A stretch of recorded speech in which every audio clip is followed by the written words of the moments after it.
I'm defecting to the Soviet Union. What are you talking about? I'm loyal to the end, to my purpose. What about you, Jack? What's it going to be? Loyalty to your country or loyalty to me?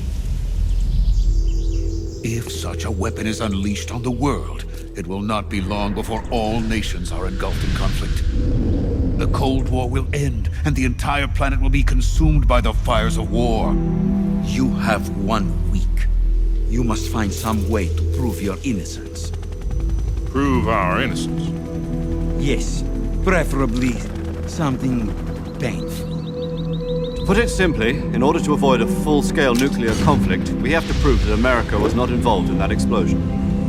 And eliminating the boss ourselves will prove America's innocence? What if we can't prove our innocence? If you fail, it will mean the beginning of a new world war.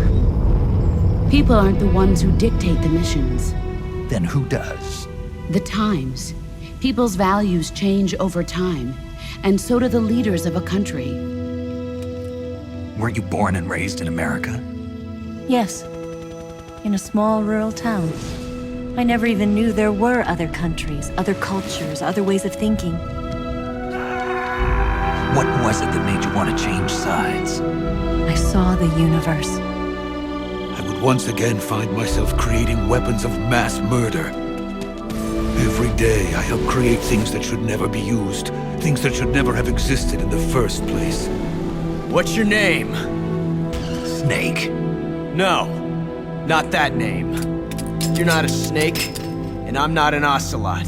We're men with names. What's the story between you and the boss? She was like a mother, and my master. Do you love her? No, nothing like that. Do you hate her? For 10 years, we lived and died together. You couldn't possibly understand. Unlike Sokolov, the thought of defecting has never once crossed my mind. I love my country. I love this land. I could see the planet as it appeared from space. That's when it finally hit me. Space exploration is nothing but another game in the power struggle between the US and the USSR. The world used to be whole. The conflict between the philosophers has torn it in two. We will use the legacy to heal that rift and make the world whole again. The survivor will carry on the fight. The one who survives will inherit the title of boss. Prove your loyalty. Face me.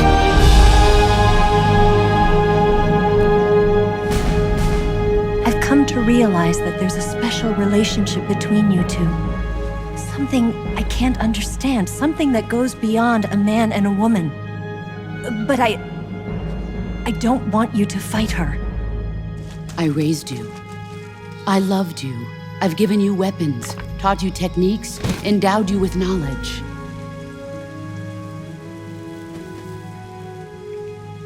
There is nothing more for me to give you.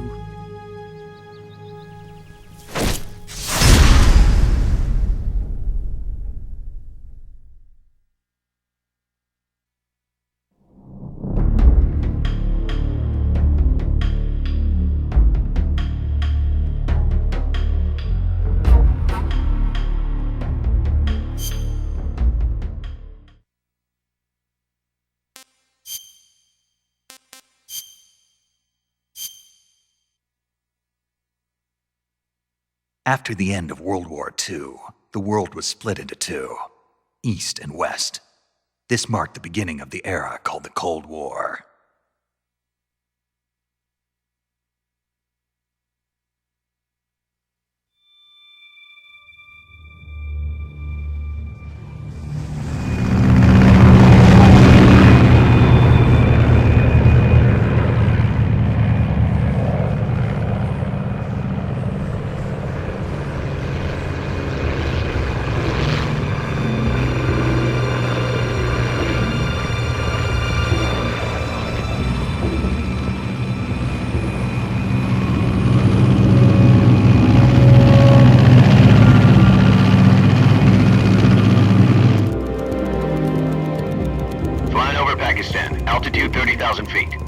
approaching Soviet airspace.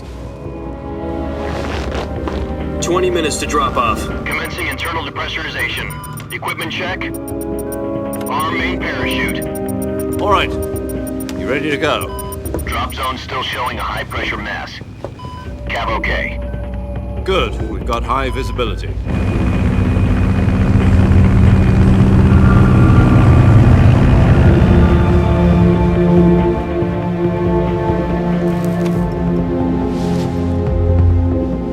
Put out that cigar. Connecting oxygen hose to interior connector. Put on your mask.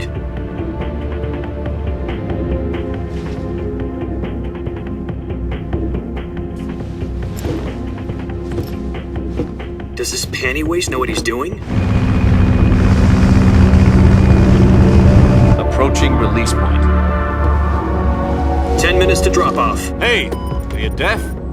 He said put out the cigar and put on your mask.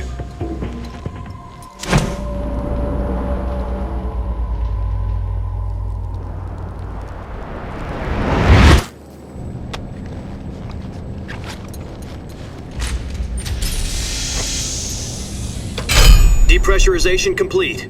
Checking oxygen supply. 6 minutes to drop off. Opening rear hatch.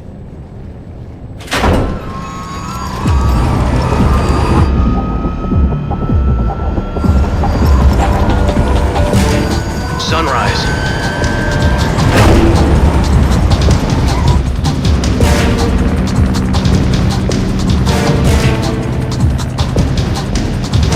External temperature minus 46 degrees Celsius. 2 minutes to drop off. Stand up.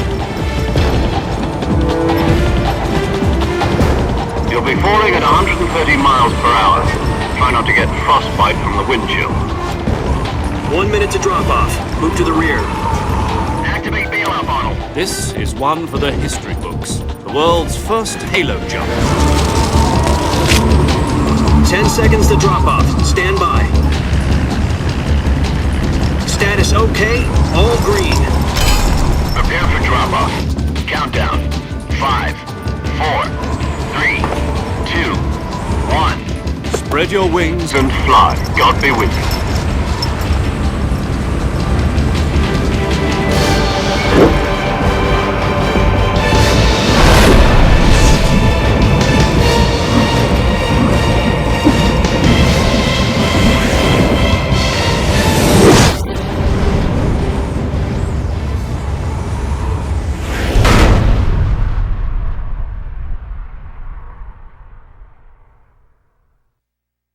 Jack, I've got some important news.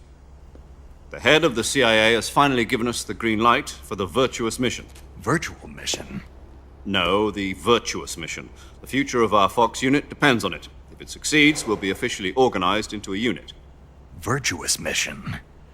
Sounds like some kind of initiation ritual. You know, don't get cocky. This isn't a training op. Right. So what exactly is this wonderful mission?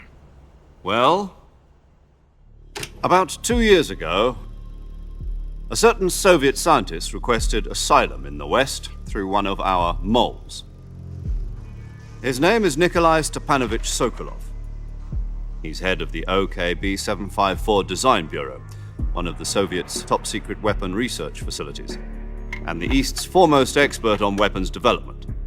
Sokolov? Isn't he that famous rocket scientist? The very same. On April the 12th, 1961, the Soviets achieved the first manned spaceflight in history. The Earth was blue, but there was no God. Well spoken. The rocket that carried Yuri Gagarin into orbit was the A-1, known as the Vostok rocket. Sokolov is said to be the man most responsible for the multi-engine cluster used in that rocket. After Gagarin's flight, Sokolov left rocket development to become the head of the newly established Design Bureau.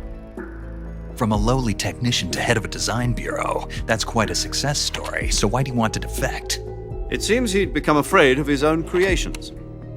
Afraid? Call it a crisis of conscience. And for that, he left his country and his family behind and went over the fence? Not exactly. One of his conditions was that his family was also to be taken safely to the West. We We used a mole to get the family out first, and succeeded in sneaking Sokolov over the Berlin Wall shortly afterwards. I was the one who conducted the operation. The security on the eastern side was still full of holes back then. Then what? We got Sokolov over in one piece, but the whole ordeal had left him exhausted, and we checked him into a hospital in West Berlin. It took him 2 weeks and more than 600 miles to get from the research facility in the Soviet Union to Berlin. He was in no condition to say anything coherent. And it was only a week later that we had something much bigger on our hands. The Cuban Missile Crisis. October the 16th, 1962, President Kennedy received word that the Soviets were in the process of deploying intermediate-range ballistic missiles in Cuba. The President demanded that the Soviets dismantle and remove the missiles. At the same time, he announced a naval blockade to prevent further missile shipments from reaching Cuba. But the Soviets didn't back down, instead placing their armed forces on secondary alert. Soviet transport ships carrying missiles continued on course towards Cuba. US and Soviet forces went on alert for an all-out nuclear war. Frantic negotiations were conducted through the UN's Emergency Security Council and unofficial channels to end the hair-trigger standoff. Finally, on October the 28th, the Soviet Union agreed to remove its missiles from Cuba, and so the world avoided a nuclear holocaust. But in order to get the Soviets to pull their missiles out, we had to make a deal. You mean the one where the US agreed to remove its IRBMs from Turkey? No. The Jupiter IRBMs deployed in Turkey were obsolete, and we were going to get rid of them anyway. They had no strategic value whatsoever to either the US or the Russians. The Turkey deal was a ruse, a cover story that was fed to the other intelligence agencies around the world. So what did the Russians really want? Sokolov. They wanted us to return Sokolov. You mean the Soviets pulled out of Cuba just to get their hands on Sokolov? That's right. What the hell was he working on? At the time, we had no idea. We were running out of time. It was either give up Sokolov or risk full-scale nuclear war. In the end, we had no choice. President Kennedy gave in to Khrushchev's demand. The next day, I got Sokolov out of the hospital, handing him over to agents on the eastern side. Sokolov kept on screaming, "Save me," until he disappeared from my sight. Then a month ago, we received some new information from one of our moles. About Sokolov? Yes.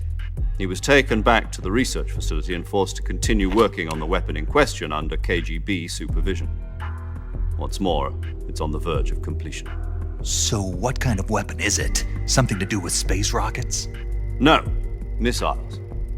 Same technology. I guess you're right. We don't know the details, but it appears to be a new kind of nuclear device. For half a year now, the Soviets have been conducting frequent nuclear tests at Semipalatinsk. Something to do with the weapon, I assume. We're talking about a secret weapon so big that Khrushchev was ready to pull out of Cuba to get it back. Is Sokolov still in the facility? No. According to our intelligence, he's in Selinoyarsk, a place in the mountains about 3 miles to the west that's known as the Virgin Cliffs. The Virgin Cliffs. Nice name for a virtuous mission. They moved him there just recently. Why? Apparently, they're conducting a field test of the weapon, but it's our best chance to get him back. This mission would never have been possible if he was still in the research facility. This is our last chance. Sokolov must have known that too when he contacted us.